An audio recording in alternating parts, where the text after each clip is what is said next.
Welcome to Circle Back to Sunday here at Victory Hill. We are so excited that you're here to join us as we circle back and dive deep into the message from Sunday's sermon. You are going to get to meet some of our pastoral team on an intimate level, as well as other members here at Victory Hill as we circle back to Sunday's sermon.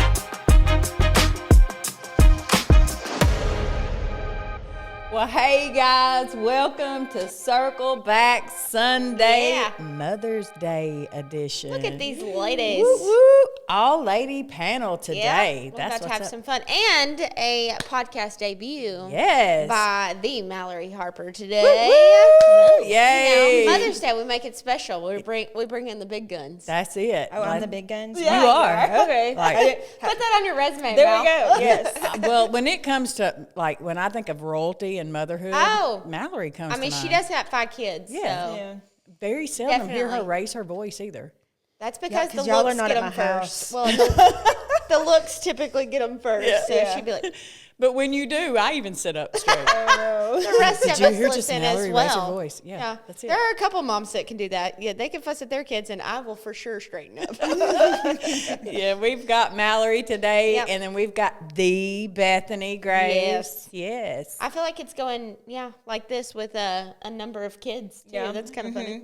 And Mason's not here today, so we can switch up the whole flow. We're messing it all the way up. I love when we mess up things that he has planned. I love it. That's it. Hey, if we've never had an opportunity to meet, my name is Amy, and we're picking on Mason just a little bit. But we can't pick on him too much because he did bring us our Mother's Day message, and man, did he Killed it. He did kill it. It was That's got to awesome. be a hard job, too, to be a dad and deliver a Mother's Day message. But he did awesome. Legacy of a mom. That was just...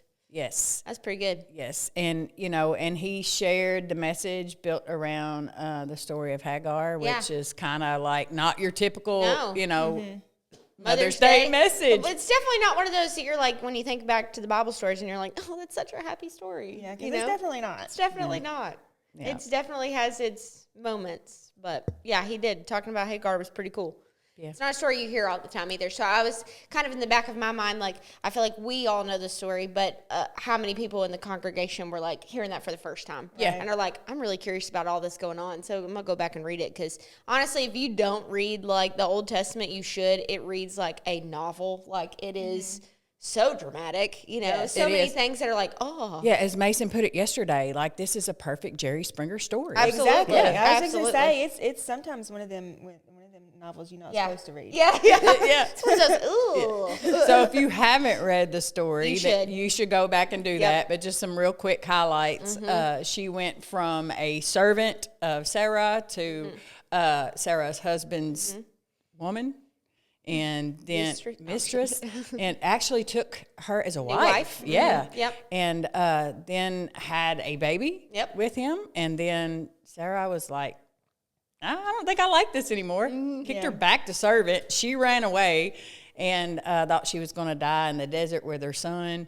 And then God sent, Intervened. Yeah, and she went back, and it was all the things. We're not going to spoiler alert. Does that so, not just sound like a soap opera, though? It does. Like, Oh, that's absolutely. legit. Like, Yeah. that's Days of Our Lives right there. Yeah. Uh-huh. It was Old so good. Testament of our lives. Yep. That's it. We're making a new one. It was so good. But that's Genesis 16, 6 through 13 was his main verses. But out the gate, he was coming at us hard because it was that first quote that he said was, your greatest contribution to life may not be something you do, but someone you raise. Yeah, when he said that, I was like, go on in. Don't even say nothing All right. else. Yeah, It's we done. done? Yep, That we're was done. Prayer and ending. Let's go eat. That was a message. And it is so good, but also like a heart check.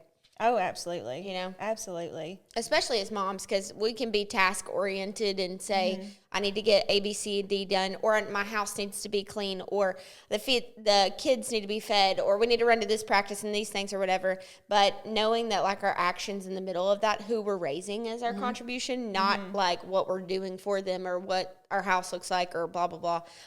It can be a swift kick in the tail too, for sure. Yeah, definitely.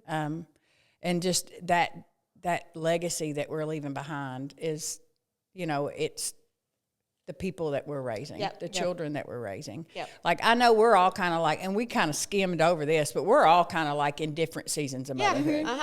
And so share with me, like, what your season of motherhood looks like. So right I now, was just talking about this to somebody actually Saturday evening. So my oldest is 14, and he just had his 8th grade gala, like a middle school dance type of thing.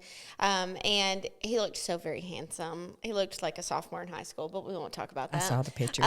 So cute. But I was talking to another mom there, and we were talking about the power of small groups and community and stuff like that. And I am a firm believer that you should always, especially as moms, have a mom that's before you and a mom that's after you. So, like, you should always have some people alongside you, but I need a mom that's been through the season that I'm in already, and then I also need a mom that I'm mentoring through a season I've already been in. And so I'm in the season of, I have 4 children. They're 14, 11, 10, and 5. So I am not necessarily in the thick of it, but I'm not quite to the upper end, I would think. You don't have any driving yet. I don't have any driving yet, and I still have one that is graduating kindergarten. So still small kids, but also not the toddler age. Yeah.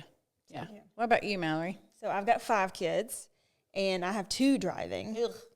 My 2 oldest are 17, not twins. My husband and I have 2 biological kiddos, which y'all know, and 3 adopted kiddos. And my 2 oldest are both 17, but they're 2 months apart and a grade level apart. But they are both driving, which makes me a nervous wreck. Same. And then our middle child is Mr. Henry. He's 85, really. He is 85. Yes. He is Old soul. man. Old soul. He loves to go fishing Yes, he and does. hunting and eat his Werther's original Papaw candy. I love it.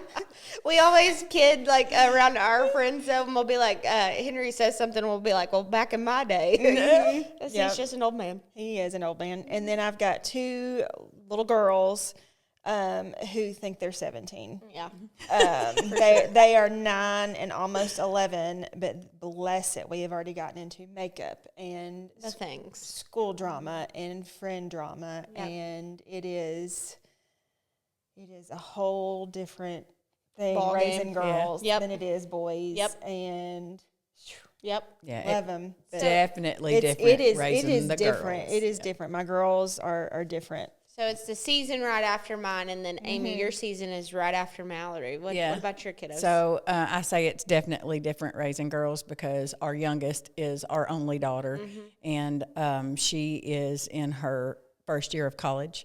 And then, other than that, like, all of our kids are grown. Like, we've got 3 boys, and they've all, gotten married and families, and, we've got 8 grandchildren. So, and so we're in that season. Yeah. Yeah.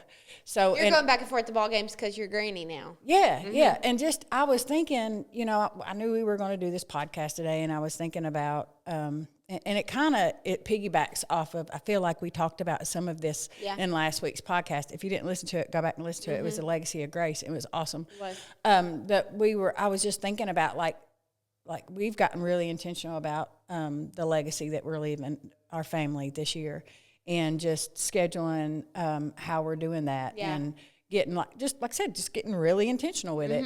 And I was thinking about, like, this season that we're in, this season of motherhood. And I was thinking about the seasons that you all are in, and, like, what my life was like when I was in that season. Yeah. And how different seasons is now, and the legacy I'm leaving. I'm like, so, like, let's talk about this past Saturday. Okay. Like, so used to, we would run to a ball game, or we would run to karate practice, or this, that, and other. And, like, my kids is doing all that now. And I just get to show up. So Saturday, we had a 10 o'clock soccer game. Yep. So we left the soccer field, and we went to the football field, and we had back-to-back football games, and literally had to, like, leave 5 minutes early and run to the baseball field, because we had 2 back-to-back baseball games, and during one of them, we were live streaming a archery award ceremony. So, like, just Wild. like a day full of it, but, like, we're the grandparents that show up.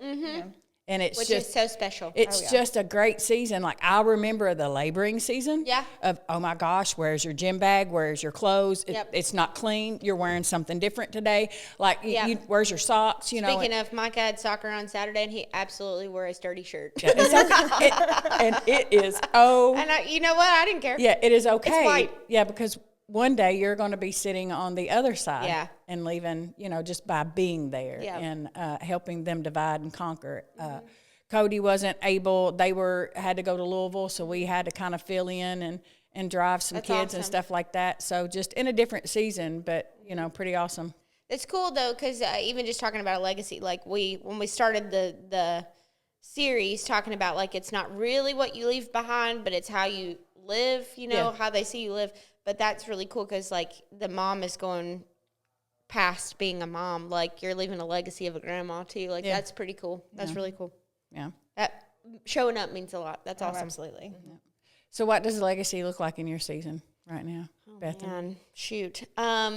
Honestly, it's really cool. I really am thoroughly enjoying the season with my kids. I used to be the mom that dreaded summer break, because they're going to be home and fighting and doing all the things and driving me crazy. And now it's like I look forward to those breaks because we're kind of in a season where they enjoy being together and we enjoy being a family and doing things, and each one is kind of crafting their own person at the current moment, and it's kind of fun to watch them do that but also like cheer each other on. So I would say our legacy right now is family first. So we've just kind of been very intentional about voicing to our kids, but also practicing we're friends first. Like in our household, if you're not friends with each other, you don't have any friends come in from the outside. Like you need to be able to love and live with each other first before anybody from the outside comes in. And so the season and the legacy that we're leaving right now is that when inside this house, there's peace, there's joy, there's hope, and you're going to live like we love each other and we're kind to each other and things of that nature. So it's just really been a fun, and I don't say friend like I'm their friend and not their mom. There's definitely that line, and they know to tell. Patrick said something on Saturday, and I didn't mean to embarrass him in front of his friends, but he was talking about it. Oh no, there's so-and-so's op, which, is like the opposing person, like you don't like them. And I said, oh no, we do not have ops today. He said, Mom, don't say that. And I said, I'm 35 and will say whatever I want to. Like, I don't know what you're talking about. Like, don't be coming at me with what I can't say. Like, but just kind of in that season of we're having fun together and learning together. And I don't know, it's still parenting, but it's less parenting and more fun, I guess, would be the legacy we're leaving right now. Yeah. What about you, Mal? So with us, I feel like right now, like my two oldest are kind of really starting to come into their own. They will, in less than a year, I will have 2 adult children. That's weird. Which freaks me out that's like weird. a lot. Especially because we all remember when they were little. Yeah. Like, ugh. I know. Makes me feel old. And Ivan was going around telling people that his name was Eugene Harper the Fourth. The fourth. The Fourth. He was very proud of that. Yes. And so it's surreal to me right now that I am, probably closer to being a grandparent than I am to when we, got Stella. Yeah. Yeah. And she's 9. Yeah. We are not having any more. Yeah. We are not, That's good. attempting to adopt anymore. So, within 10 years, we could be grandparents. Yeah. And that's, like. We had that conversation not too long ago, just preparing for the future. And Mallory said that, and I was like, whoa. Yeah, it's mind-blowing. It is. But just watching my older boys really kind of come into their own and starting to figure out what they like and, like, what they're wanting to do with their lives and, like, discovering different talents and skills and different things that they're really getting into and building relationships, which is also like, bleh. Like, I'm not ready for that. Yeah, absolutely. But... and watching them really like grow in their faith too. And it was something the other night, Ivan came in to our bedroom. Trey and I were sitting there watching television, and he's like, "Can I just talk to you guys?" And he just kind of shared something with us that he was struggling with. And he's like, man, I've really been, trying to seek God about different things and like making sure that my relationship with him is where it needs to be. But then there's this thing that just gets me. He's like, I don't know what to do. And I was like, oh my gosh, that's so mature, like self-aware. I was like, I'm so proud I'm doing something right as a mom. Absolutely. Like that he is able to, articulate that and know that about himself. And, I'm just so proud. Yeah, and that we have built the relationship where he can come and talk to us about that stuff. Like his struggles and stuff that he is, dealing with, and he doesn't feel like, that he can't, because I know that there are those parent-child relationships where, like, there is not a lot of communication. Yeah. Or shame involved. Yes, exactly. And I don't ever want my kids to Right. feel that way, but I feel like, that they're able to come and talk to us about different things. And I feel like sometimes, they share a little too much. I'm like, oh my God, I didn't even know that. Yeah, talk to your dad. Yes, Yeah. talk to your dad about that, bud. Totally good. I tell Gabe that all the time. Yeah, but it's an interesting time of motherhood, just to be, having some that are, fixing to leave the nest, and get out on their own. And then I've still got two, at home, or, Henry's kind of in that middle. And then we've got my two girls, down, on the lower end of it, who are, fixing to be teenagers. And then we've got all that comes with the preteen girl stuff. So it's just, You are in the buried season. you are in a buried season. You are in for the sure. buried You're season. planted. When he was talking about that Sunday, Yeah. I'm like, ooh, I feel that in my soul. Yep. Yeah. Because, especially, and I don't know if we're skipping down to that part, but I feel like in this season, especially as a person who deals with a lot of anxiety, Sure. like, I do feel like that buried, like that weight. Yeah. That like, you're like, oh, can it get any heavier? Can Yeah. it get more? Like, is there anything else that's going to fall on me? Yeah. And then just to have that it's I'm not buried, I'm planted. And it's a little suffocating, it's a little dark, it's a little hard, but through this I'm going to grow. Yeah, And like absolutely. and then my children are growing, Yep. and my faith is growing, and my family's growing. So kind of going off cuff a little bit, I want to back up to Ivan coming in and just having that conversation with you. That's how he's dealing in his buried season, because you have, Taught him. You've taught him that. And, being in a buried season and feeling some of the things that you feel, like you handle that with such grace. Yeah. From the outside looking in. So, like, teach us your ways. Yeah. Like, how do you deal with, like, if you could give someone else advice that's going through a similar season or a buried season, that's what we're going to call it. And we've got T-shirts coming. I love that. You're buried, not planted. I love it. Love it. He's been wanting a T-shirt. Let's give him one. But like, how do you stay watered in that season? How do you get through? What is your go-to? Like a big thing that I do is I have a prayer journal. Yep. And it's actually, my mom bought it for me 5 years ago. And the reason I know it's 5 years ago is because it is a 5-year prayer journal. Oh, I love it. And so I can go through, and like this morning, like I read, what I do is I go in and I write it, there's room for 3 things that I'm going to pray for. Like I write a little blurb about my devotion for that morning. And then on the other side of the page, I write something that happens that day. So I go back the day before and I write like, oh, well, this, we went to this place, or did this thing with the kids, or this happened at church, or, this stupid thing or horrible thing or good thing, whatever, happened. Cool. And then I can go back, and as I'm praying for stuff now, I go back and look all the way up through 5 years ago, because I'm in the 5th year of this. Oh, that's cool. So it's in my final year. I'm on the very bottom of all these sheets. So I'm looking back and looking at all these things, and I'm like, God has moved in my life. Like all these seasons that I'm going through, and I have like a terrible memory. Like, so it's so amazing to go back and look at these things, because there are some of these I'm like, I don't even remember that. Yeah. Shoot. And so I'm like, or it'll bring it back to my mind. I'm like, oh man, that was so awesome. Yeah. That, that's the season I was in a year ago. That's what I was going through a year ago. And I write things about church. It's like, oh, well, this many were saved, or this was the attendance cool. that day. And it's just, it's been so good for my faith just to have that reminder of, this is where I'm at, this is where I was, and look at how far I've come, look at all the things that I've overcome, look at the good things, the blessings, the hardships, and just to see God moving in all of those seasons. So whenever this one gets done, I'm doing another one, because it's become so much like ingrained into part of your routine. Yes, like every single morning I sit down and I do it. Like there was one, like I've got a few blank spaces. I accidentally left it at home one time when we went on vacation. And I was like, oh. Yeah. And so there's a whole week of vacation that's like blank. I'm like, I have no idea what happened that week.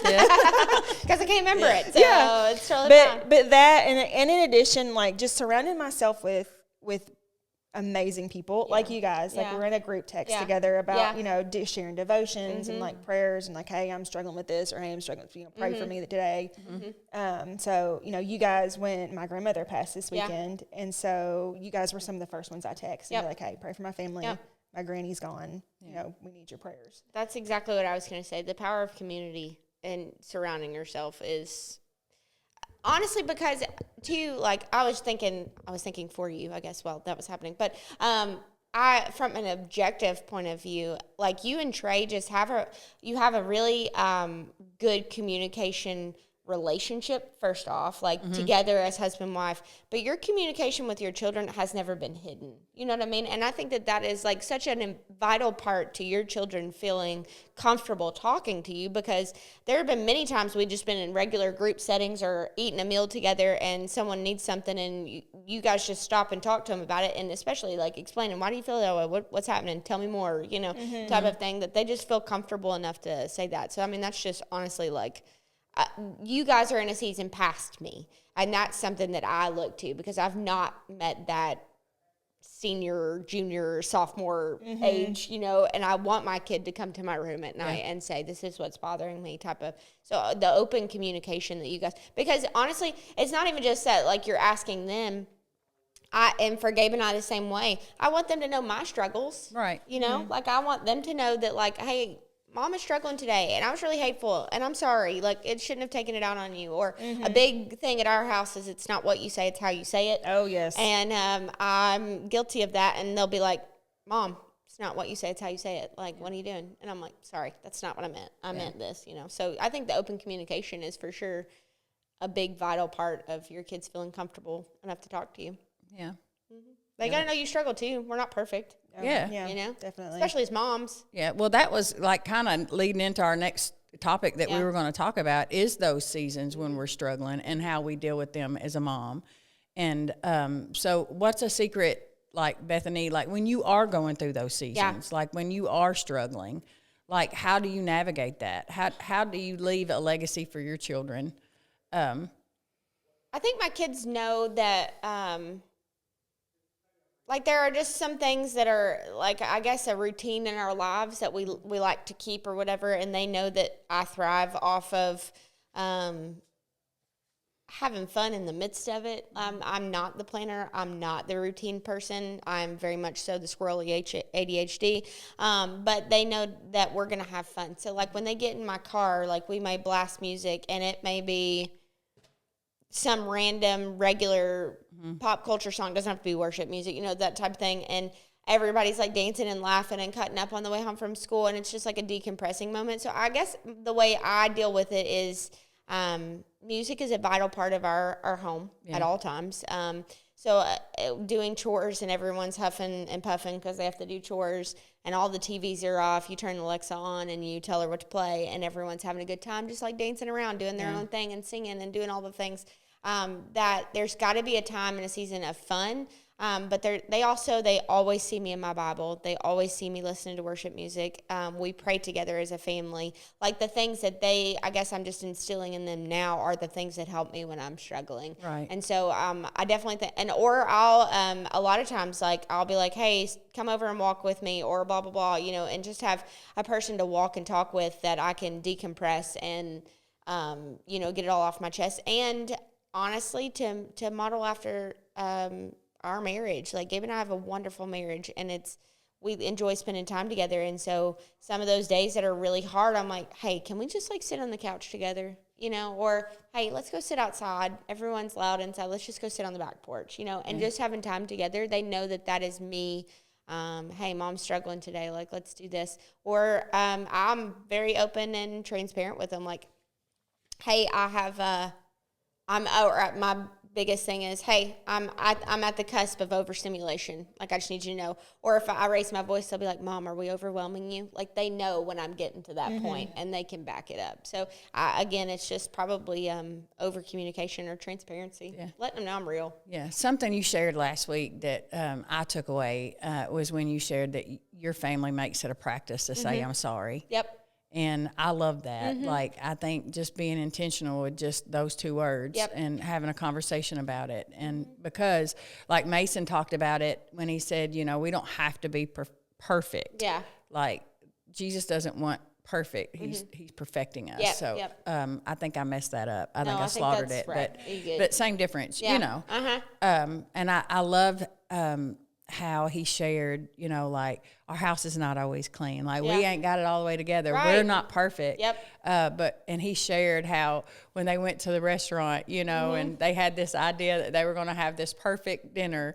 And then, if you have a toddler and you're going to a restaurant, it's never going to be perfect. No. And he said, you know, like, and Shep is throwing straws at people at the table beside us. And I loved how, and Lad's just bullying everybody. And then Kennedy's over there perfect, but she's not eating, so she's hungry. And then, you know, he just drew this picture of this crazy, chaotic moment in our families that we can all relate to. We've all had those moments. We all get overstimulated. We all get overwhelmed.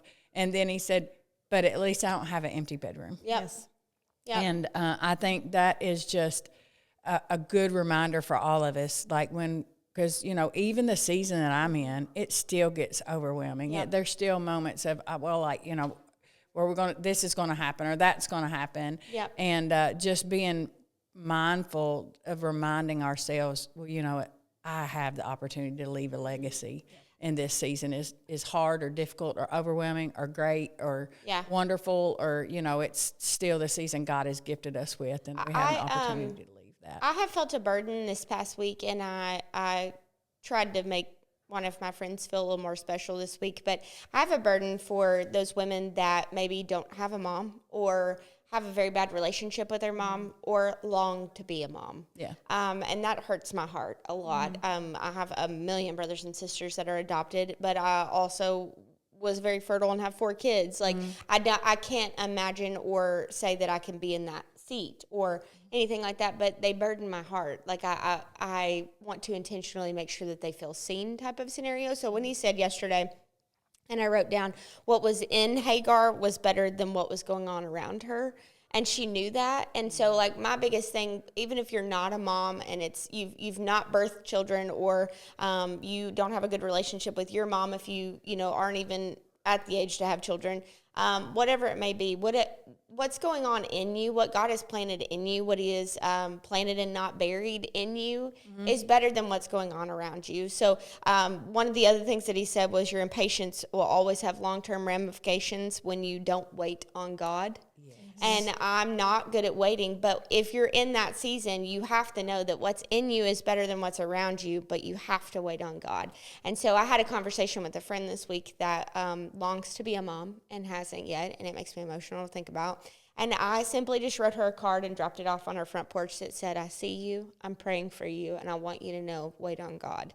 And she found me yesterday and was like crying. She said, I don't think you know what that means. And I said, you've been very vulnerable and told me your story and told me that you're struggling with that. And I want you to know that that doesn't go unnoticed, that you're willing to let people know that. So I want to be an encouragement today just to say that, like, if you read the story of Hagar, it is a terrifying story, really, honestly. Like, it was not anywhere I want to be, that's for sure. But when she knew in her heart what was inside of her, what God was doing, and what He meant for good, it was easy to go about her circumstances at the moment. So that's my encouragement for today. I guess that was my burden yesterday to bear when he was talking about legacy of a mom. That can just mean so many different things.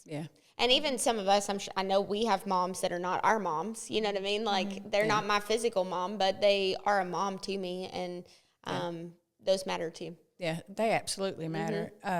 Like, I have a spiritual mom in my life, Miss Lisa. I think I can't claim her for my own because I think she's a spiritual mom to everybody. Like all of us. Yeah. But I mean, just how influential she's been in my life, emulating what a mom should be. You know, I had a mother, but, you know, she suffered with some mental health issues. She was the best mom she could be. Left me, you know, she passed away when I was young, and just not, like, really never had anyone emulate what a strong mother was. And Miss Lisa she has shown me so much, you know, in the years that I have met her and known her, and how she leads how she is a mother to Mason, how she is a spiritual mom to me, and how she loves on all of us. Just those spiritual moms are equally important. And as well. that's the power of community too, because I know like when we all get together, like us three are friends. And we have several other moms in the group, but when we get together and our kids are together, like there ain't 1 second that we won't call down a child that ain't ours. We making sure that each other are keeping, in line too. And that's it is a weight like you were talking about, and we carry it together. So that's been pretty good. Definitely would lay my life down for any of Absolutely. your children. I know you would mine as well. Mm-hmm. Well, hey, listen, it was such a hey, maybe they'll let us come back and do this again. I mean, we didn't bash or nothing. No, we didn't. We didn't make fun of Mason. No, we didn't. And I think Mallory Harper, did so good. Yeah, needs to come Fantastic. back. Yep, I loved it. Yeah, there is power in being a mom. Yep. There is, and just close up, but you are not buried, you are planted. You're not disqualified, you're being developed. There is something that Mason said yesterday is they will stand on your ceiling. Yeah. And just remember that the season that you're going through is bigger than you are, and God will bring the water to you. Yeah. You don't have to go to the water. I love that. So good. All right. Well, guys, thank you for joining us today. I said joining. You did. I wasn't going to say it, but look, I'm going to call it out because as soon as we stop recording, because I'm still aggravating Mason for saying washing. So I'm just going to go ahead and call it out. Thank you for joining us today. Hit subscribe, like, follow, all the things. I don't even know if that's a podcast thing. Yeah, all the things. And we'll see you next time for Circle Back to Sunday.